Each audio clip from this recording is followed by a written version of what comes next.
Hello there. Today we want to look at a question on nutrition and menu planning. So our question is question 3 of this question paper. The question reads, read the extract below and answer the question that follow. So we are given information that we are given before the question, whereby it reads a variety of fresh and preserved cherry products are displayed at the annual cherry festival in Fixburg. So our first question, name two methods that can be used to preserve excess cherries other than bottling. Of course, we have other methods that can be used for preserving. We can also include canning. Canning also can be another option. So we are saying you can uh, we can have an option of making jam. Remember, these are, are cherries, and then we can also, it can be glazed, it can be canned, it can also be frozen. So you would see that when it is glazed, glazing basically it is we are putting a glossy or translucent coating that is applied to the outer surface of a dish by dipping or using a brush that is glazing. So these are the responses that we have on the first part. So second question reads, discuss step by step how you would prepare pot cherries.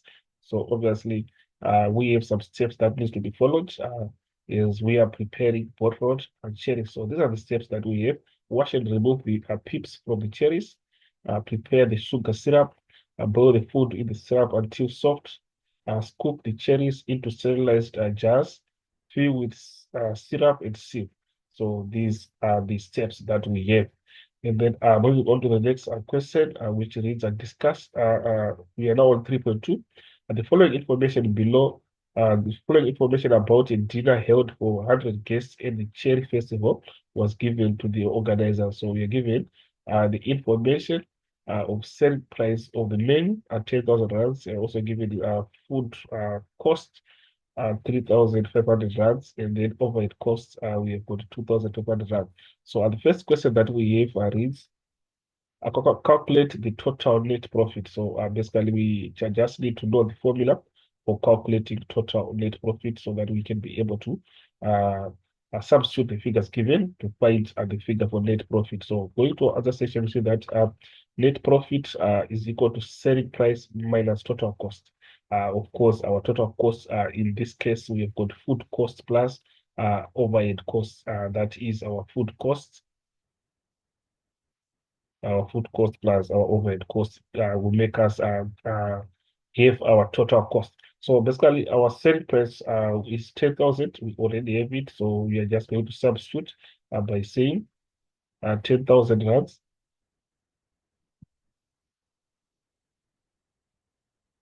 as the selling price. Then you subtract in brackets. We add the food cost plus overhead cost, of which our food cost we have got at 3,500 rands.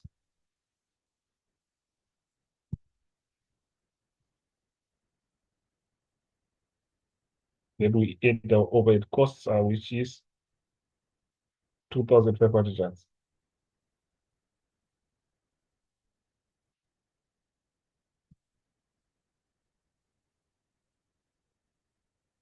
If we simplify it further, it's going to be 10,000 minus, then the total of 3,500 plus 2,500, you are going to get 6,000 rands.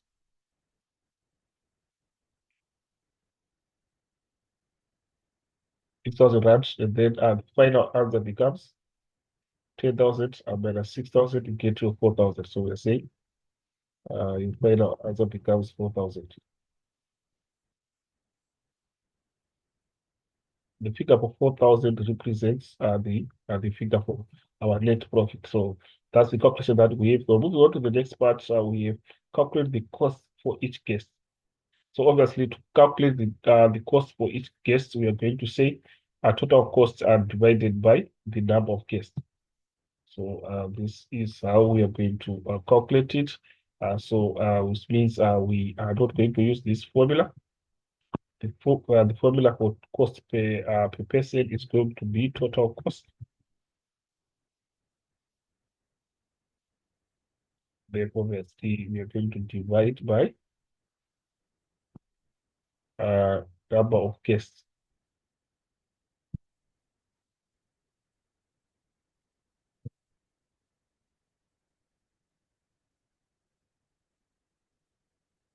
So which is basically simply we're going to say total cost we got it as 6,000, which is 3,500 plus 2,500. So we're going to say in the number of guests we refer to our question, we have got 100 guests.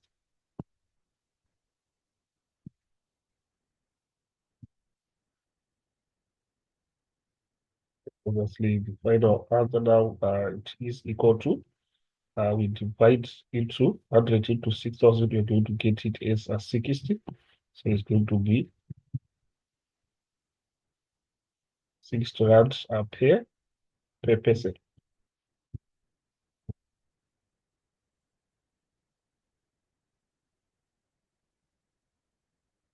So that becomes the final answer that we have.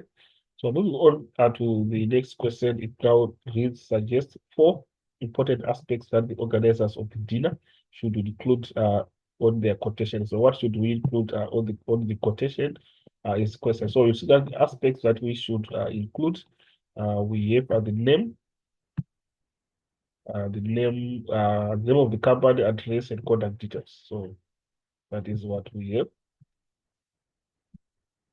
Then we also have personal information of the client, that is the name, contact number, address, and personal information regarding the function and date, time, and dietary requirements, a type of function, additional charges, special requests, and payment terms. So that is information on the quotation. So moving on to the next part, is saying start the method of preparing a Choux pastry below and answer the question that follow. So we have got information of the method that we are given there from information 1 to 8 that you just need to browse through. And then our first question reads and give reasons for the following steps. Step 4, we will step 4, we say allow the mixture to cool slightly and add the eggs one at a time. So obviously we do not want the eggs to get cooked because we are allowing the mixer to cool slightly. So when the mixer is cooled, obviously when you add eggs are not going to be cooked. So that's the main essence behind that, so that the eggs do not get cooked. So we have that other section whereby we are saying on step 4 to prevent the eggs from cooking or curdling. From cooking or cuddling. So on cuddling, we are saying that's when it gets thicker. Getting cuddling basically is getting thicker and developing lumps. So we are avoiding that. So that's the case on step 4. Then moving on, we also have reasons for step 7, which is saying reduce the heat to 180 degrees Celsius for 20 minutes. So what's the essence behind a reduction of the heat? We see that the reason that we have is that to finish the baking process or to allow for the past to dry out. So that's what we have on B, which is step 7. So reason for step 7. So I will go to the next part, which is now 3.3.2. Suggest 2 topics that may be used as decoration for the Choux pastry. Question is got 2 marks, and obviously there are two responses are needed. So moving to our other section, you see that we have got chocolate caramel, vanilla or chocolate icing fondant, and then we've got spun sugar. And also we have got square goods with icing sugar, but obviously our question requires only 2 of them. Then I will go to 3.3.3, predict the end result if the water had been boiled for too long during the preparation of the chocolate pastry. So obviously, we also need to find out of which we are saying too much water will evaporate, resulting in too little steam, and the final product will be reduced in volume, which is very clear. When something is boiled, it's obviously leads to reduction in volume.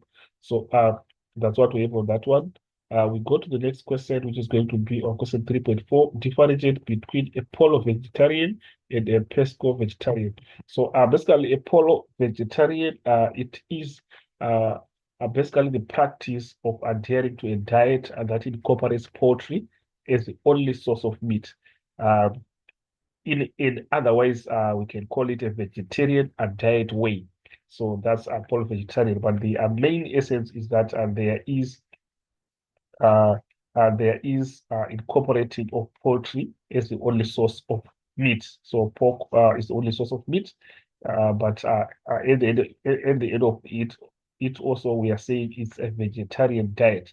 So that's Apollo vegetarian. But when you look at now at PESCO, a vegetarian, it is now a dietary practice in which seafood is the only source of meat in otherwise vegetarian diet. So in both of them, it's a vegetarian diet, but what is being included is different. We are seeing that in the polo we've got poetry, but in the pesco we have got seafood. So we are saying under pesco it is a dietary practice in which seafood is the only source of meat in an otherwise vegetarian diet. So the inclusion of other animal products such as eggs and dairy is also optional. So we are seeing that the issue of eggs and dairy is under pesco vegetarian. So we have the differences or discrepancies between the two are being articulated in our other section, whereby we are saying under polo vegetarian diet includes poultry, milk, dairy products, eggs, vegetables, and fruits, whereby under pesco vegetarian diet includes fish, seafood, milk, dairy products, eggs, vegetables, and fruits.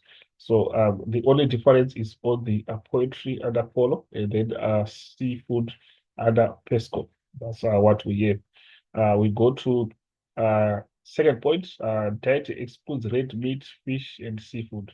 And again, we are seeing that the same applies to the pesco vegetarian, whereby diet excludes red meat and poultry also. So basically, that's what we have on that part. So moving on to the next part of our question, give reasons for each of the following statements. White and red speckled beans should be cooked separately. uh, what is the reason for cooking them separately. So you'd see that white beans will take on the color of the red speckled beans. So that's the reason.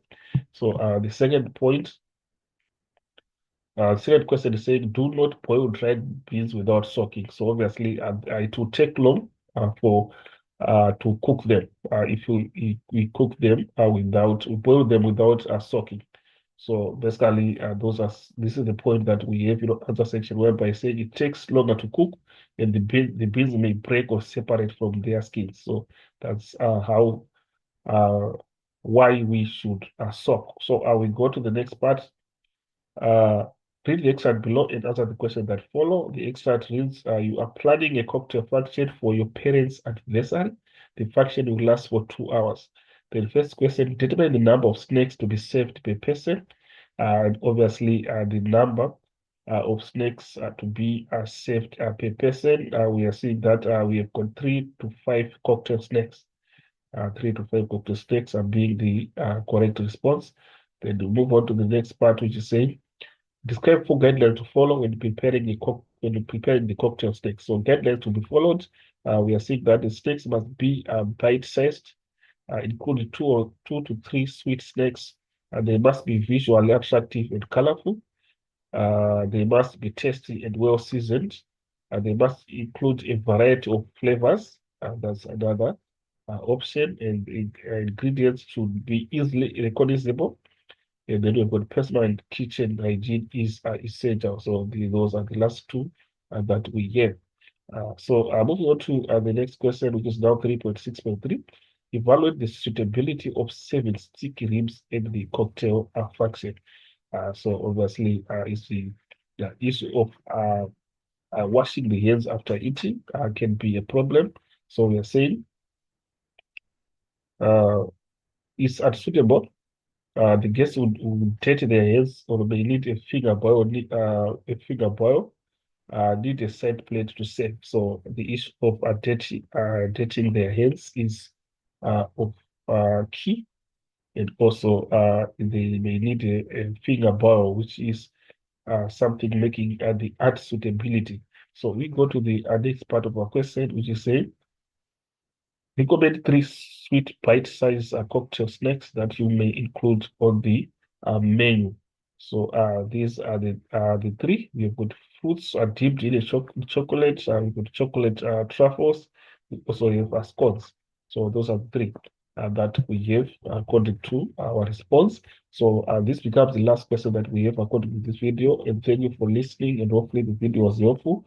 Please let's not forget to subscribe and share to our channel, and share the link to our colleagues. And remember, more typical examination questions will be uploaded on this channel. So let's stay tuned by subscribing and getting notified by turning on the notification bell. Let's meet again in the next video.